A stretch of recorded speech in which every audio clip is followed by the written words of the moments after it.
Please, everyone, welcome on the stage, Miss Lihan Shan.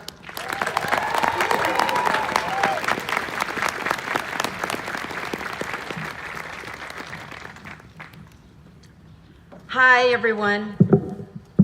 Good morning. Good morning. President Walker, Provost Beets, distinguished members of the Board of Trustees, dedicated faculty, staff, long-suffering family, friends. I bid you all a warm welcome on this very special day. Folks over there, hi, sorry, it's all blocked. Please join me in congratulating once again SNC Tahoe's 2019 graduating class. Woo! All right. You know, when Daniel Kelly invited me to make this year's commencement speech, of course I was incredibly honored. And I must confess, a little annoyed because I was going to be joining the ranks of highly accomplished individuals, all stressing out for months about what to say. So I did what we all do when we have an important task that we don't have a good idea about how to go about. I went to YouTube. So one of the most important speeches, viewed over 15 million times now, was by Admiral William McRaven. Do you know what his #1 piece of advice was? What was it? That's right, you got it. Make your bed every morning. I figured out why that one's so popular. Desperate parents share it year after year when their children move home after graduation. You know, in all honesty, I don't think I can offer you any profound wisdom that Steve Jobs, Oprah Winfrey, Zadie Smith, or countless other illustrious individuals haven't already shared. I do have some personal reflections that might be of use to you. But before that, in true college spirit, here's my very useful one-paragraph Cliff Notes version of all the other speeches summarized for you. Okay, you ready? All right, here we go. Work hard, embrace failure, be kind, be humble, have courage, serve your community, follow your heart, and let your true self shine. Dream big, but don't just dream, do. Make a difference, because the difference that you make matters. Stay hungry, stay foolish, and of course, make your bed. Thank you very much.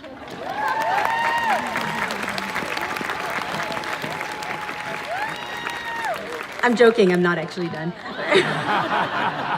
This would have been the shortest commencement speech ever, and you would have been so glad because it's so darn cold today. I know.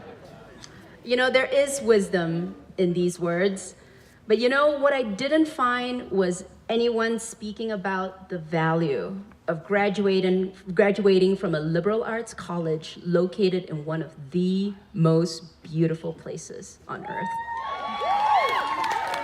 Well, actually I lied. Ellen DeGeneres, she came the closest when she said, follow your own path. Except unless you're in the woods and you're lost, in which case, if you see a path, you should probably follow that path.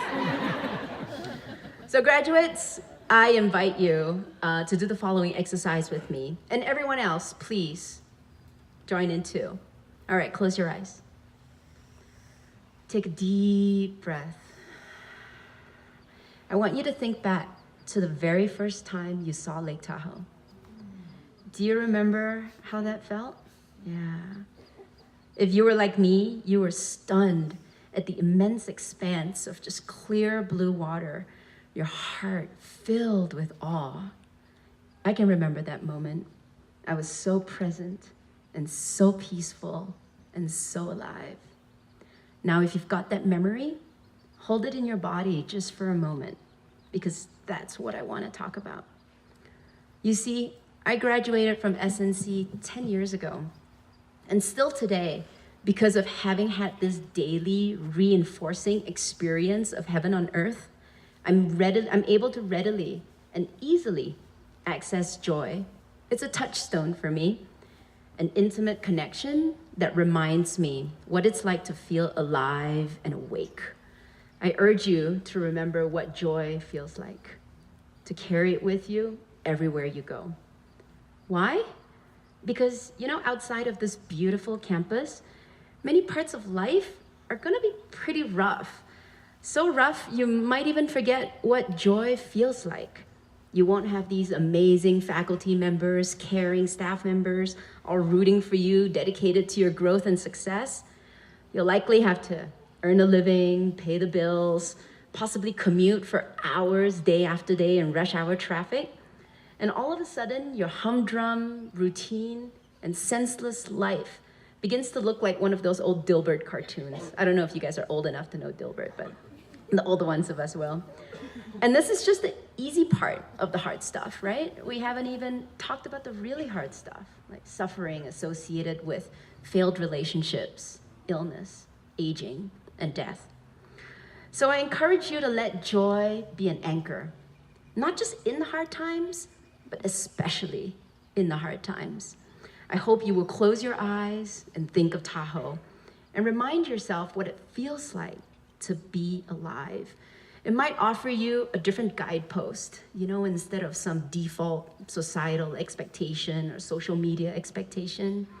For me, it has served as an extremely reliable internal GPS. As I've made some of the most important decisions in my life, I remind myself, this is what it feels like to be alive. This is joy. In my experience, though, joy is necessary, but not sufficient for a life well lived. It is just as important, it is just as essential to be aware of the important things right in front of us that actually bring us joy. To illustrate this, let me borrow a story from David Foster Wallace's commencement speech, which he actually borrowed from an old Buddhist monk. So it goes like this. Two fish are swimming along, and they pass by an older fish swimming in the opposite direction. And the older fish says, "Good morning, boys. How's the water?" The young fish smile pleasantly, and they swim on. And then one fish stops. He looks a little confused, and he turns to the other, and he asks, "What the hell is water?" So I take this story to mean that the most important realities of life are the hardest to see and the easiest to miss. Sometimes we run so fast on autopilot, we don't even know where we're going or why we're running. Have you ever had this experience? Yeah? I see some faces nodding, some audience members nodding. It's kind of an unconsciousness that can no longer feel joy, because one's life becomes the pursuit of temporary refuges like power and money and status. It's a kind of unconsciousness that the writer Annie Dillard called an itty-bitty life, a kind of respectable adult life, but one that is ultimately dead, or at best, asleep. So I've had to snap myself out of this stupor quite a few times. When I was about your age, I spent some time volunteering in South Africa, and I saw firsthand what it was like to be crushingly poor in a horrifically racist country. And I told myself as I left that little village that I would never forget the pain and suffering that exists in the world, especially right around me. I did actually forget quite quickly. I graduated, I got on the hamster wheel, and I started running for years. Until one day in London, after working a series of 100-hour weeks, I found out I hadn't gotten a promotion I thought I so deserved. And I was really crushed. But in hindsight, I'm really grateful I didn't get that promotion, because it is what inspired me to move to Tahoe, and I filled my soul with nature. I told myself I would never give all of my waking hours to a company or to a job ever again. But of course, eventually, I did. And this time, it was to my own company. Until one day, after years of months-long overseas business trips, I came home, and our little puppy dog, Wheezy, instead of welcoming me with her usual waggy tail, she barked at me like I was a thief breaking into my own home. I'm really grateful for Wheezy. I don't regret all the jobs that I had or the hours I put in. They got me here, so I think I'm doing okay. And in hindsight, it would have been great if it didn't take me so darn long to realize that joy comes from paying full attention to the things right in front of you. What is right in front of me is tending to meaningful relationships with my family, my friends, my neighbors. What is right in front of me is helping my mom fix her phone so she feels loved. All right? What is right in front of me is engaging in the challenges of our time, trying to be one small voice for what I believe makes the world a better place. It is about seeing people in the world who might not otherwise be seen. So some of you know, well, you know now that I have a prior undergraduate degree, and without any doubt, I assure you, I didn't get this profound teaching there. I learned it here, in the company of my amazing mentors who believed in me and helped me grow. So thank you.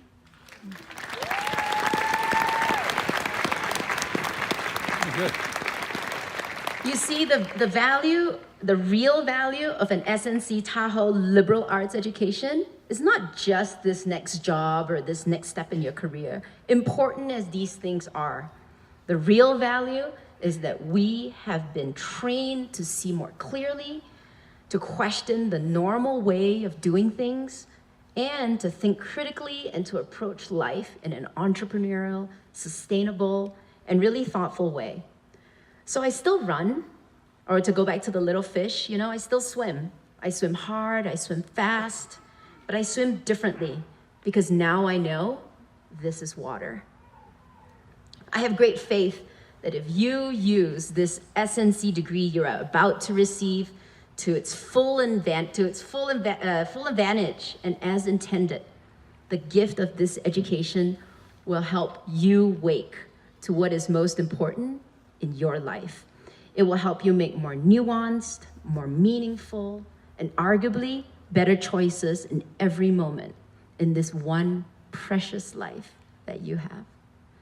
So I wish you luck and good fortune, class of 2019, as you make your ways in the world.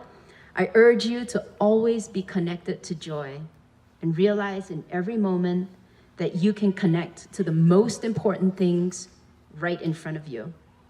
This is joy. This is water. I urge you not to just make hay while the sun shines, as the saying goes. I urge you to also make friends, make art, and make love. Thank you very much.